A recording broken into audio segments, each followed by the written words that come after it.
전도서 4장 구약성경 951쪽입니다. 4장 1절에서부터 6절까지 말씀 한 절씩 교독합니다. 전도서 4장 1절에서 6절. 내가 다시 해 아래에서 행하는 모든 학대를 살펴보았도다. 보라, 학대받는 자들의 눈물이로다. 그들에게 위로자가 없도다. 그들을 학대하는 자들의 손에는 권세가 있으나 그들에게는 위로자가 없도다.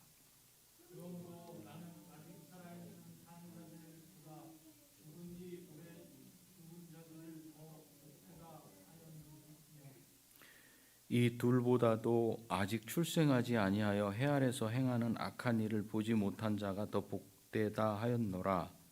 내가 또 본즉 사람이 모든 수고와 모든 재주로 말미암아 이웃에게 시기를 받으니 이것도 헛되어 바람을 잡는 것이로다. 우매자는 팔짱을 끼고 있으면서 자기의 몸만 축내는도다. 두 손에 가득하고 수고하며 바람을 잡는 것보다 한 손에만 가득하고 평온함이 더 나으니라. 아멘. 내 인생이 내 마음과 내 뜻대로 되지 않는 것을 우리는 지금까지 살아오면서 경험했습니다.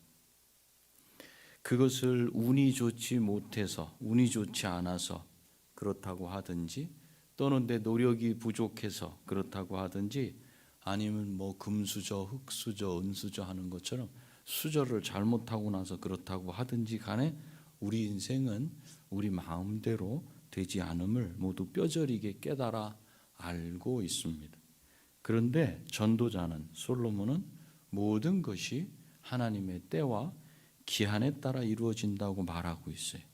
만사가, 모든 일이 하나님의 뜻대로 되는 것이지 내 마음대로 되는 게 아니다. 그 때와 기한에 따라서 하나님께서 아름답게 다스리신다고 이렇게 말씀해요. 그때 우리에게 드는 질문이, 사람이 나고 죽기까지 일어나고 경험하는 모든 일들이 하나님의 뜻대로 이루어진다면 그럼 우리가 할 일이 도대체 무엇입니까? 우리가 뭐 그렇게 땀 흘리고 수고하고 애쓸 필요가 있습니까? 하는 질문이 우리 속에서 일어난다 그랬어요. 내 뜻대로 되는 게 없이 하나님이 시작과 끝 모든 과정을 하나님의 뜻대로 다 이렇게 이루어 가신다면 그러면 내가 뭐 굳이 수고하고 땀 흘려야 될 필요가 있겠습니까? 라는 질문이 나온다고 했어요. 이 전도서 우리 앞부분을 보면서. 그런데 우리 인간은 불완전하고 한계에 둘러싸여 있다라는 그것을 우리가 봤어요.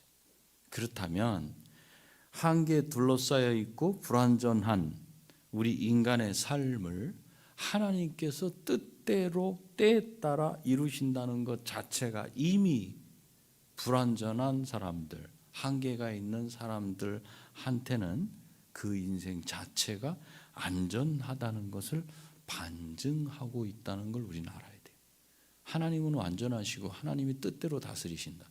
그럼 뭐 나는 아무것도 할 게 없지 않습니까? 라고 질문은 던졌지만 거꾸로 뒤집어 보면 완전하신 하나님께서 하나님의 뜻대로 이루어 가시는 그 인생의 삶은 내게는 가장 안전하고 완전한 삶이다라는 것을 우리에게 거꾸로 보여준다는 거예요. 뿐만 아니라 하나님께서는 인간의 마음 속에 영혼을 두셨다고 이렇게 말씀하셨어요. 영혼을 두셨기 때문에 우리 인간이 이 땅의 것으로만 만족하지 못하고 뭔가 이 땅 너머의 것에 관심을 갖고 찾게 하셨다. 모든 사람과 인생을 뜻대로 아름답게 다스리시는 하나님을 찾고 구하게 하셔서 인생의 참 의미가 무엇인지, 참 목적이 무엇인지를 깨닫도록 이렇게 하셨다. 그런데 하나님께서는 하나님이 행하시는 그 일의 처음과 끝, 그 과정을 인간 스스로는 알 수 없도록 인간에게 그걸 알 수 있는 능력을 주시지 않았다 그랬어요. 그래서 사람은 절망하는 거예요. 우리에게 영혼을 사모하는 그것을 주셨는데, 영혼을 알게 하시는 걸 주셨는데 깨달아 할 능력은 주시지 않았대요. 우리 스스로는 알 수 없다 그랬어요. 왜 내게 이런 일이 일어나고 세상이 왜 이 모양으로 이렇게 되어지고 결국 어떻게 될지 우리가 하나님의 뜻을 알 수만 있다면 속이 시원하고 마음이 평안할 텐데 그 내용을 알 수 없게 하셨다. 그러니 답답할 수밖에 없지 않겠습니까? 인생의 참 의미, 목적을 인간 스스로는 알 수 없다는 말이에요. 열쇠를 누가 가지고 계시는가? 하나님이 가지고 계신다. 인간 스스로 알 수 없고 하나님이 가지고 계신다. 그러면 하나님이 보여주시면 우리는 알 수 있어요. 우리는 어떻게 하나님을 알 수 있는지 알아요. 그죠? 우리가 가지고 있어요. 그것을. 하나님께서 하나님의 뜻대로 다스리시는 것이기 때문에 그 과정과 결과 모두를 하나님은 알고 계세요. 하나님이 알게 하시지 않으면 그래서 세상 만사를 해석하고 이해할 수 없는 게 인생, 모든 인간이 처한 현실이라는 말이에요. 아무리 애쓰고 그 사람들은 알고 싶어가지고 뭐 여기 가서 어떻게 될 것 같아요? 저기 가서 어떻게 될 것 같아요? 하면서 막 찾아다니지 않아요? 그 신접한 사람들을 찾아가고 그냥 그렇게 애를 쓰고 그 지극정성을 다 하잖아요. 그 왠지 아세요? 뭔가 사모하는 그것이 있는데 그것을 못 찾으니까 그냥 인위적인 방법으로 찾으려고 애를 쓰는 거예요. 그렇다고 이 세상 만사가 하나님이 아름답게 다스리신다고 뜻에 따라 때에 따라 다 기한에 따라서 하나님이 그렇게 하신다 그러니까 그럼 하나님이 하시는 일이니까 그럼 모든 게 선하게 되겠네요 라고 생각할 수 있어요. 그런데 이 세상이 정의롭게 공의롭게 그렇게 돌아가지 않더라는 거예요. 아니 하나님이 때에 따라 기한에 따라 뜻대로 다스리고 그것이 아름답다고 이렇게 말씀하셨는데 하나님 보시기에 좋다 그러셨는데 왜 세상에는 불의와 악이 공존하냐 이 질문을 불신자들은 하나님을 향해서 던지고 있는 거예요. 이 전도서 앞부분이 쭉 진행되는 걸 보면서 여기서 뭘 생각할 수 있냐면 1차적으로는 신자인 내가 맞아요 나도 그 질문이 있어요 하는가를 먼저 찾아내야 돼. 나도 그것 때문에 내가 믿는 믿음 생활하는 게 신앙생활하는 게 무척 힘듭니다. 내 옆에 있는 믿지 않는 어떤 사람이 항상 이 질문을 하는데 나도 이게 풀리지 않아 가지고 나도 답답하는데 오늘 말씀 잘하고 계시는군요. 이렇게 한다면 아직 예수 그리스도를 못 만났을 수 있어요. 믿지 않는 사람은 다 이 질문을 하게 돼요. 아니 하나님께서 다스리신다면서 왜 거기에 불의가 있고 악이 왜 존재해요? 왜 전쟁이 납니까? 왜 사람이 저렇게 죽이고 죽는 저런 사건을 하나님이 계시다면 정말 그대로 놔두십니까? 난 그래서 하나님을 안 믿겠습니다. 이런 사람이 있다는 거예요. 신자 중에도 이렇게 그 마음이 유혹을 받는 사람이 있어요. 공의가 있어야 될 재판정, 뭐 다른 데는 예를 들지 않겠습니다 하면서 솔로몬이 딱 예를 든 게 뭔가 아니 재판정의 자리에 불의가 버젓이 판을 치는 현실을 어떻게 설명할 수 있습니까? 거기만큼은 그러지 말아야 되지 않습니까? 이거죠. 그리고 이런 세상 속에서 살다가 죽게 되는 그 마지막 자리를 살펴봤더니 그가 이 땅에서 살아온 삶이 선하든지 악하든지 그 끝은 딱 한 단어 죽음이라는 한 단어에 다 걸리더라는 거예요. 아무리 착하게 살았던 아무리 악하게 살았던 우리가 역사를 봐서 쭉 알지 않습니까? 죽음으로 끝나는 인생이기에 허무하기도 하지만 가만 보니까 사람이 아닌 짐승도 그 단어에 걸리더라는 거예요. 죽음을 똑같이 맞이하고 인간과 똑같이 흙으로 돌아가더라는 거예요. 인간에게는 영혼이 있고 동물에게는 뭐 영 혹은 번역하기에 따라서 혼이 있다고 하지만 이게 무슨 차이가 있냐는 말이에요. 의심이 될 수밖에 없다는 거예요. 왜? 이 뒤를 모르니까. 죽으면 그게 끝인 것 같은데 죽음이란 단어에 짐승도 걸리고 사람도 걸리는데 뭐가 다를 게 있단 말이냐 이거죠. 결국 이런 문제를 이런 질문을 하는 것은 죽음 이후의 세상에 대해서 바라보게 하고 궁금해하게 하는 거예요. 말씀을 보니까. 여기까지 들으면 짐승의 죽음과 인간의 죽음이 무엇이 다르냐라고 믿지 않는 사람들과 이 이야기를 한다면 그들이 무슨 생각을 하겠어요? 그러네.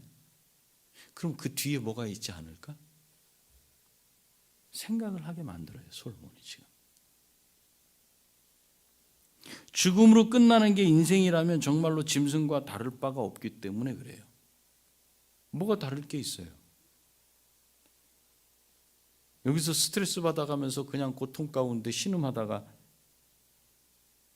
그렇게 죽는 거. 지금은 짐승 또 우리 집에서 우리 잘 모시는 그냥 그렇게 모시는 우리 애완용 이런 동물도 있지 않습니까? 그 죽음과 내 죽음이 뭐가 다르다는 거예요, 도대체. 여기서 솔로몬은 죽음으로 끝나는 것 같은 인간의 그 마지막 그걸 보이면서 그것이 허무하고 헛되다라는 걸 통해 절망을 경험하게 하는 거예요. 인간은 웬만해가지고는 하나님 앞에 오기가 어려워요. 어떤 때 오는가? 좌절됐을 때, 절망을 경험했을 때. 인간을 누구 수준으로 끌어내려요? 짐승의 수준으로 끌어내려봐요. 그러면 사람은 생각하게 돼 있어요.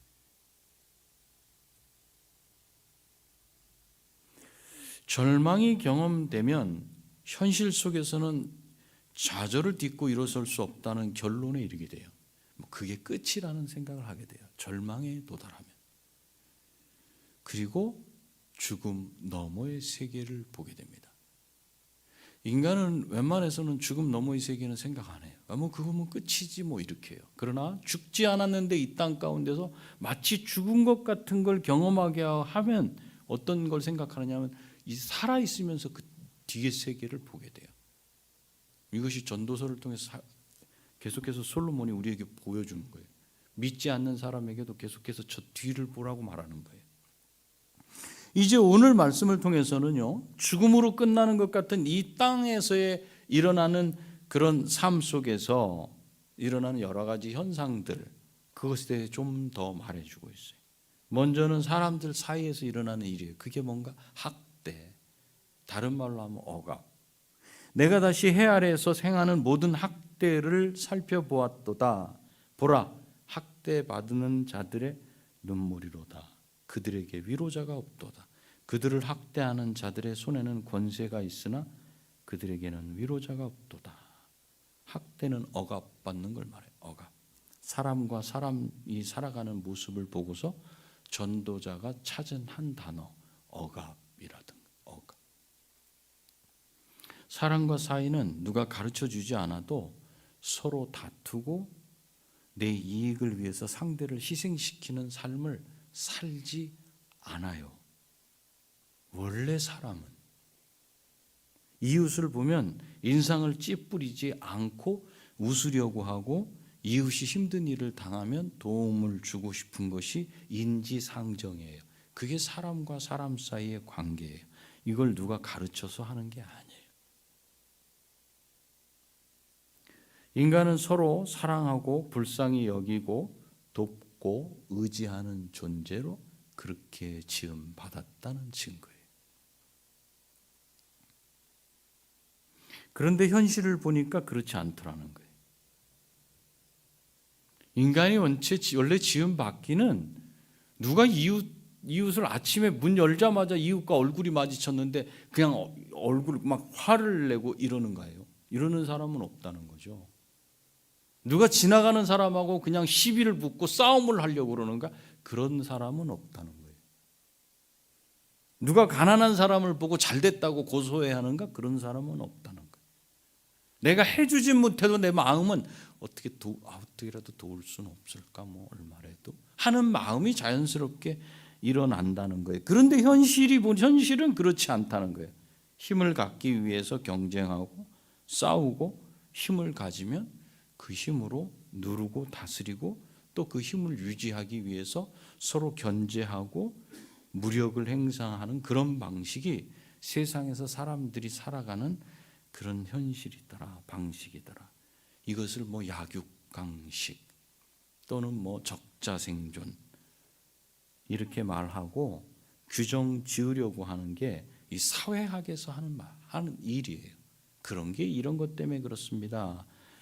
그렇게 하려고 하지만 이 세상이 저절로 생겨났다고 생각할 때 나오는 나름대로 적절한 답일 뿐이지 하나님께서 이 세상을 지으셨다라고 했을 때는 그 본래는 하나님께서 그렇게 만들지 않으셨다는 걸 알 수 있는 거예요. 하나님께서는 사람을 지으시고 생육하고 번성하고 정복하고 다스리게 하셨어요. 정복이라는 말은 어려움을 해결하고 감추인 것을 드러나게 해서 인간에게 유리하게 만드는 것을 말하고, 다스린다는 말은 하나님이 지으신 것들을 유지해서 더 잘하게 하고 잘되게 하는 것을 말하기 때문에 사람과 사람 사이에 존재해야 하는 법칙은 무력으로 다스리는 억압, 학대가 아니라 섬김이고 사랑인 게 자연스러운 거예요. 그래서 전도자가 해 아래에서 일어나는 사람과 사람 사이의 관계의 법칙을 보고 하는 말이, 근데 현실을 보니까 어떻게 현실이 이루어졌는가? 내가 다시 해 아래에서 행하는 모든 학대를 살펴보았도다. 보라, 학대받는 자들의 눈물이로다. 그들에게 위로자가 없도다. 그들을 학대하는 자들의 손에는 권세가 있으나 그들에게는 위로자가 없도다. 이 땅에서 일어나는 힘 있는 자들의 억압을 통해서 희생당하는 사람들이 할 수 있는 게 뭔가 봤더니 눈물로 호소하는 거고 눈물을 흘리는 것이고 아무도 그들을 위로할 자가 없다고 이렇게 말씀해요. 이게 솔로몬이 본 이 세상이 돌아가는 삶의 현실이에요. 당연하게 약한 자가 도움을 받고 학대를 받는 자의 슬픔을 위로해 주어야 할 사람이 있어야 할 텐데 아무도 약자와 슬픔 당한 자를 돌아보지 않아요. 왜 그러는가 봤더니 그 도움을 주고 슬픔을 위로해 주려다가 되레 자기에게 불똥이 튈까 두렵기 때문에 그래. 그 일이 일어나게 한 권력 있는 사람, 힘 있는 사람의 그 세력이 자기에게도 미칠까 봐 움직이지 못해. 권력은 여전히 힘 있는 자에게 그대로 있더라. 더 아픔을 주고 좌절하도록 그런 말을 해. 네가 힘이 없으니까 당하는 거야. 약해 빠져가지고 그래. 그래서 마음의 대못을 박아요. 억울하면 너도 뭐 이 계급 돼 뭐 이렇게. 억울하면 네가 뭐 해 이렇게.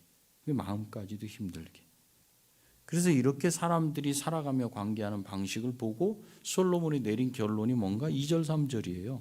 그러므로 나는 아직 살아있는 산자들보다 죽은 지 오랜 죽은 자들을 더 복되다 하였으며 이 둘보다도 아직 출생하지 아니하여 해 아래에서 행하는 악한 일을 보지 못한 자가 더 복되다 하였노라.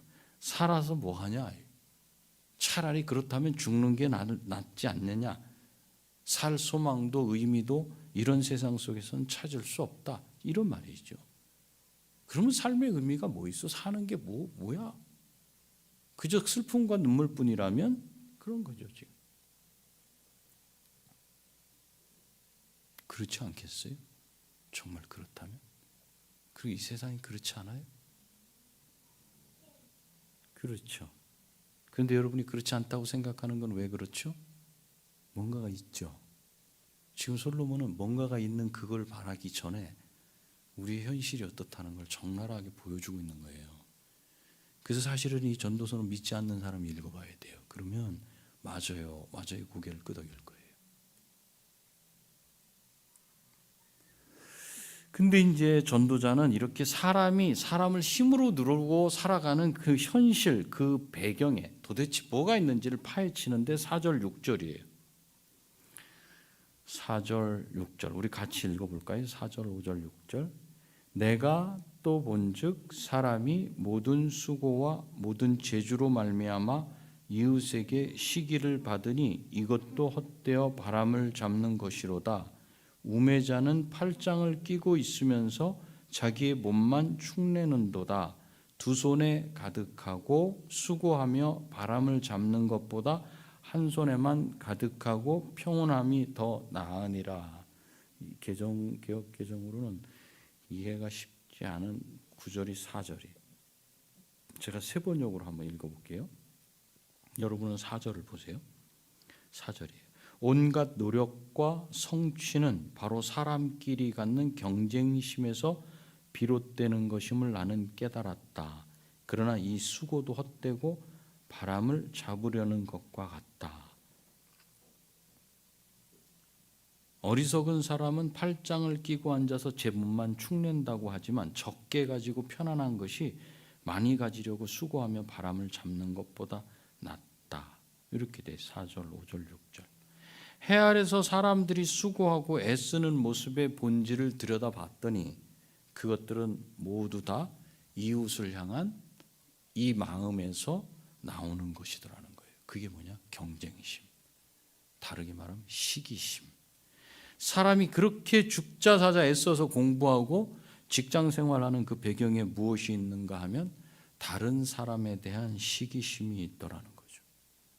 그래서 다른 사람보다 더 나아지려고 하는 경쟁심 때문에 아둥바둥 살더라는 거예요. 사람이 살아가는 그 중심에 다른 사람이 있더라는 거예요. 다른 사람 때문에 꾸며야 되고 다른 사람 때문에 갇혀야 되는 게 우리 삶이라는 거죠. 아무도 부인 못할 것은 다른 사람을 의식하지 않고 살아가는 사람은 거의 없기 때문에 그래. 이 땅에 살면서 다른 사람을 의식하지 않고 살아가는 사람은 이 현실 세계를 넘어서를 생각하는 사람들밖에 없다는 거예요. 무슨 뜻이냐면 내 몸이 내가 원하는 대로 움직일 수 없어서 기계의 도움을 받든지 사람의 도움을 받는 그런 답답한 현실 속에서 살아가면 그 현실만 생각하면 그 사람은 사는 게 지겹고 힘들고 죽을 것 같은 거. 왜? 나 말고 다른 사람은 멀쩡히 걸어 다니니까. 성전 미문에 앉아서 구걸하던 그 사람은 40년이나 된 그 사람은 40세나 된 그 사람은 항상 그 현실 세계에 갇혀서 힘들고 고단하고 고개를 떨굴고 자기 밥그릇만 봤을 거예요. 사람을 의식하니까 그렇죠. 다 똑같으면 자기밖에 없다면 힘들고 말고가 있겠어요? 그렇지 않은 누군가를 생각하기 때문에 보기 때문에 비교되고 시기심이 생기고 그렇기 때문에 그렇다는 거예요. 머리를 다쳤거나 장애가 있어서 사람을 의식하지 않게 된 사람들 말고는 다른 사람이 나를 어떻게 보고 어떻게 평가할까에 늘 관심이 집중되어 있는 게 사실이에요. 친구를 만나도 그가 조금 못 살면 마음이 그렇게 불편하지는 않은데 입은 옷부터 손목, 손가락, 귀에다 건 거, 눈에 보이는 모든 것이 나랑 차이가 많이 나는 걸 보면 그냥 마음이 불편한 거예요. 심술이 나. 그가 없는 자리에서는 비슷한 사람들끼리 욕하고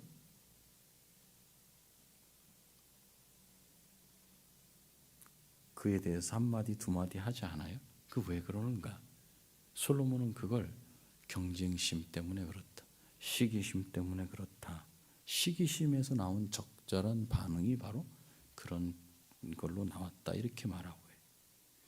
그러고 나면 열심히 일하고 땀 흘려서 하루하루 겨우 살아가는 남편을 보고 짜증을 내게 되고 공부 안 하는 자녀를 보고 성질을 내면서 공부 열심히 해야지 이런 작은 집에서 살지 않고 네 방도 가질 수 있고 화장실 2개짜리 3개짜리 그런 집에서 살 수 있어. 어서 가서 공부해라. 그 화풀이 거기다 대고 할 수밖에 없어요. 뭐 때문에 그렇죠? 모임에 갔다 오고 왜 거기다 화풀이 하는 거예요? 그 사람 속에 그런 경쟁심, 시기심 이게 있다는 거예요. 이 시기심과 경쟁심이 그 사람의 마음을 평안하게 놔두지 않더라는 거죠. 경쟁심을 계속 자극하고 또 자극하면 우리가 뉴스에서 보게 되는 입시 부정, 무슨 부정과 같은 일들이 일어나요. 무슨 뜻이에요? 남을 밟고서라도 나는 올라가고 앞에 서야 되겠다. 그것이 불법이라도 그렇게 해야 한다. 그 사이에 어른들의 그런 생각으로 그렇게 하지만 그 사이에 그 아이들은 어떻게 되는가? 그 마음이 얼음장처럼 계속해서 차가워지고 굳어져요. 그래서 나중에 시간이 지나면 부모보다 더 냉정한 가슴을 갖게 되고 무서운 괴물로 변하게 되는 거예요. 무엇 때문에? 시기심 때문에, 경쟁심 때문에. 결국 경쟁심과 시기심이 만들어낸 작품이 세상을 다스리게 된다면 어떤 세상이 될 것인가? 당연히 억압하고 학대하는 세상이 펼쳐지는 건 사실인 거예요. 서로 비교되고 경쟁하게 되면 만족이 생기질 않죠. 가져도 불안해. 왜 마약이라는 걸 합니까? 만족이 없어요. 밥을 배부르게 먹고 식당을 나섰는데 누군가 붕어빵을 사 먹으면 왜 내 마음은 그것도 먹고 싶어지는 거예요?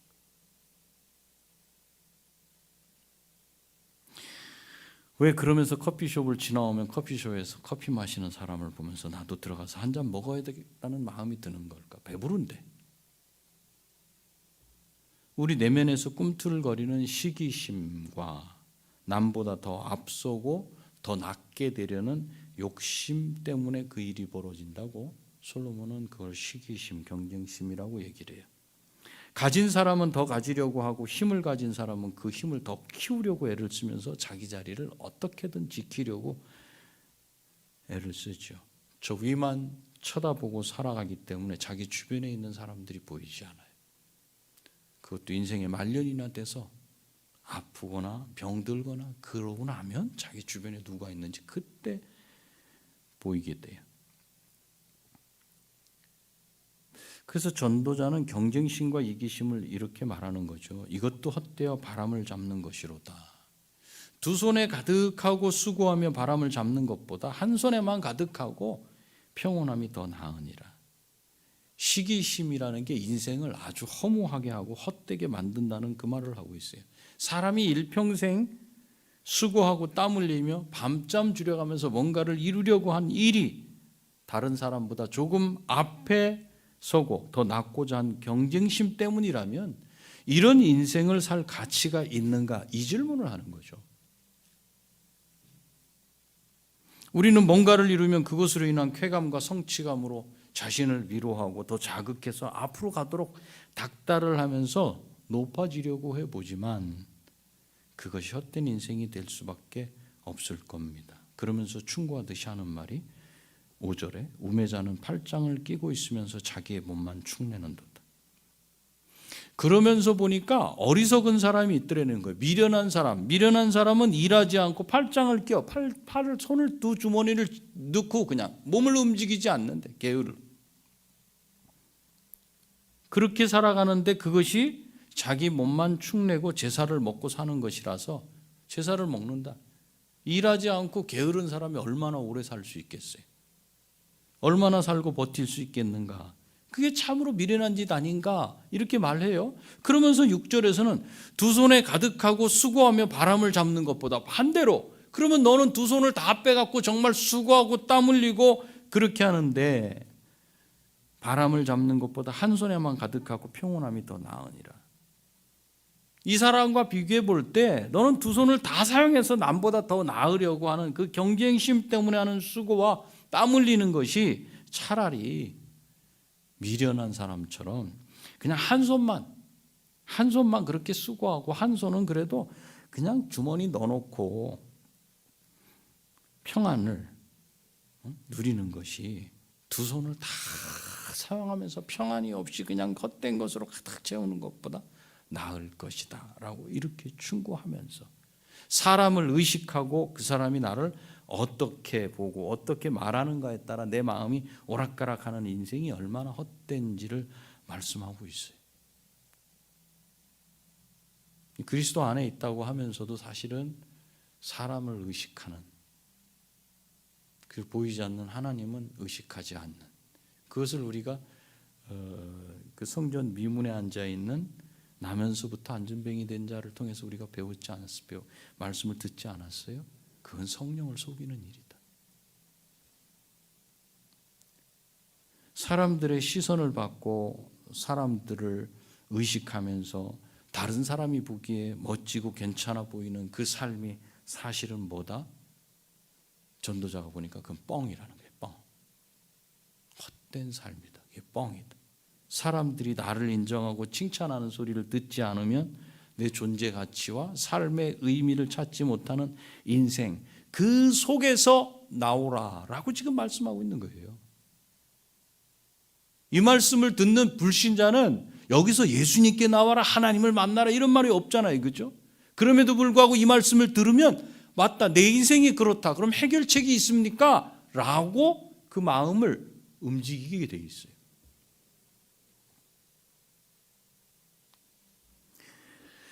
왜냐하면 내 인생의 참된 기쁨과 만족은 사람에게서 나오는 것이 아니라 그 사람 너머에서 나오기 때문에 그래요.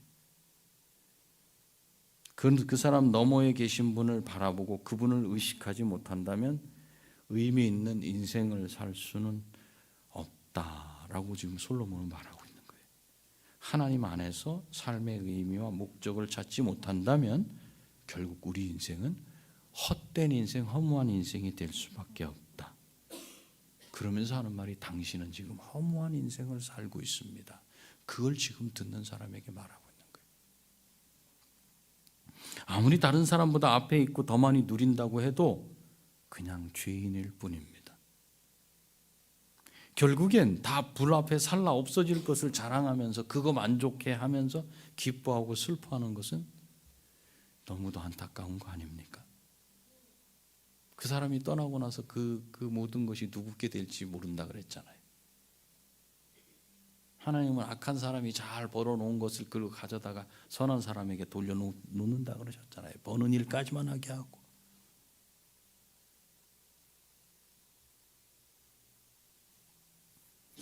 오늘 말씀을 들으면서 여러분이 찾아야 하는 빛이 있어요. 이 전도서를 읽을 때는 그걸 꼭 찾아야 돼요. 만일 그 빛을 찾지 못하고 내가 경쟁심 때문에 열심히 수고하면 땀 흘렸었네. 그래서 뭐 어쩌란 말이에요. 나한테 시기심이 가득한 거 지금 자극하려고 그러는 거죠. 그래도 돈이 중요해요.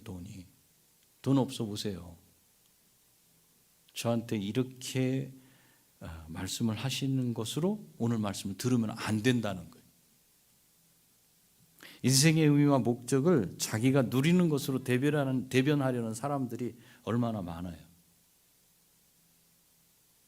그것을 성공이라고 말하고. 그러나 솔로몬은 그런 삶이 헛되다고 말하고 있어요. 아무리 채워도 허전한 그 마음은 내 경쟁심으로 이룩한 그 성을 가짐으로써 만족되고 채워지지 않는다는 것을 발견했어야 하는 거죠.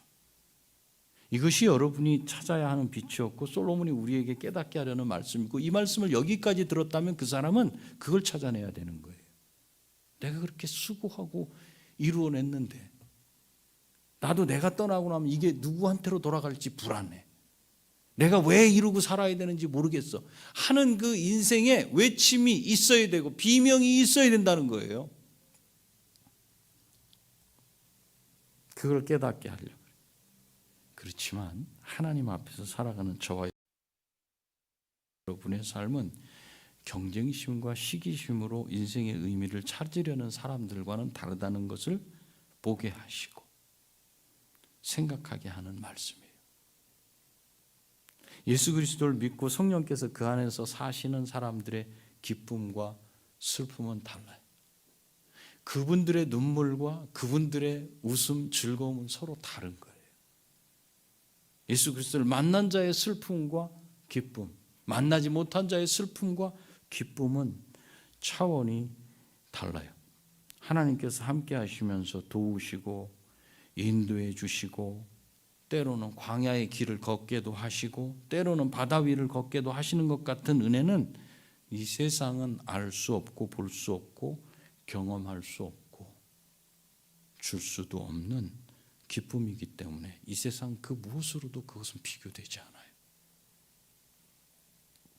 약한 자를 짓밟지 않고 도와주고 일으켜 세워주고 그 마음이 상한 자의 그 마음을 붙들어주고 다시 힘을 얻고 살게 해주고 가난한 자를 도와주고 보살펴 주는 것으로 얻는 기쁨을 이 세상에서 그 누가 이해할 수 있겠습니까?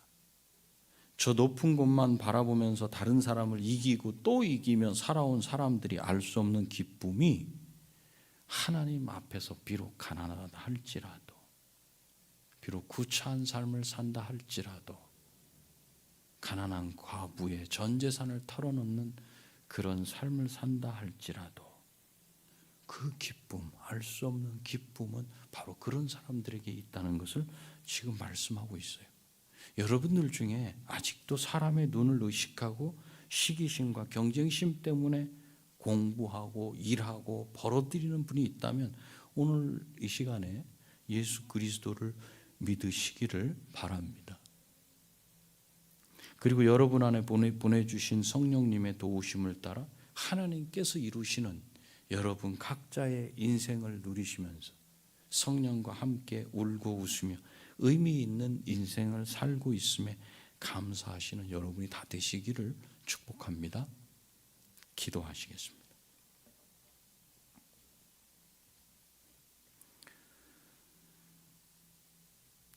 주님, 우리가 살아가는 세상은 가진 자, 힘 있는 자, 아는 자, 그들에 의해서 이끌어가는 세상 같습니다. 그래서 예수 그리스도를 믿지 않는 사람은 이 세상의 삶 속에서 당하는 어려운 일, 슬픈 일 때문에 절망하여 목숨을 끊기도 합니다. 주님, 오늘 말씀을 들으면서 예수 그리스도가 없는 그 삶은 힘으로 다스려지는 이 세상 가운데서 시기심과 경쟁심으로 무장되고 그것을 향해서 어렸을 적부터 훈련시켜서 인간됨이 상실된 그런 인간을 육성하는 그 길로 가고 있음을 우리에게 보게 하심에 감사합니다. 예수 그리스도를 믿는 믿음 안에서 우리의 삶이 비로소 의미가 있고 가치가 있다는 사실을 다시 한번 기억하며 우리를 구원하셔서 하나님 자녀 삼으신 하나님 아버지께 감사하는 우리 되도록 도와주시옵소서. 남은 인생이 시기심과 경쟁심으로 가득한 그 대열에서 나도 한 자리를 차지하려고 애쓰는 모습이 아니라 연약하고 나약하고 소외되고 불쌍한 자들을, 상심한 자들을 일으켜 세우는 그 삶을 살아내는 소금과 빛의 신자로, 성도로, 그리스도인으로 남은 삶을 살도록 도와주시옵소서. 우리 힘으로 되지 않사오니 성령께서 우리의 마음을 주장하셔서 그 길로 인도해 주시옵기를 소원합니다. 예수님의 존귀하신 이름으로 기도합니다. 아멘.